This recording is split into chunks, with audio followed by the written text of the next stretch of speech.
বাংলাদেশ থেকে একটা বড় খুনিকে এসটিএফ অ্যারেস্ট করেছিল, জেনে রাখুন। যা নিয়ে বাংলাদেশে অনেক রেভুলেশন হয়েছিল।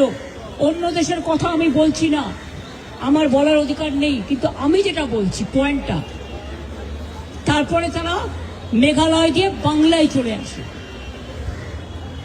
বাংলায় যখন চলে আসে তখন আমাদের এসটিএফ তাকে ধরে, এটা তাদের ক্রেডিট।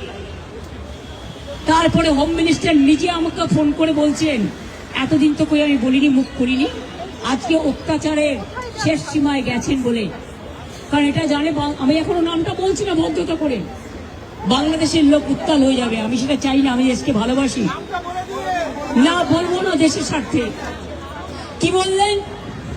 आप थोड़ा आपको बंगाल पुलिस को बोल दो ये बात बाहर में नहीं कहने के लिए, एक देश के लिए है। কাকে দিয়ে খুন করিয়েছিলেন, কার কার নাম বেরিয়েছিল? আজ গভর্নমেন্ট চেঞ্জ হলেও মনে রাখবেন, আমি তো সবটাই জানি। আমার হৃদয়টাই একটা কথা ভান্ডার, তথ্য ভান্ডার, সত্য ভান্ডার। আমি তো সম্পদের ভয়ে কর্মীদের জলে ভাসিয়ে দিয়ে দল ছেড়ে চলে যাব না।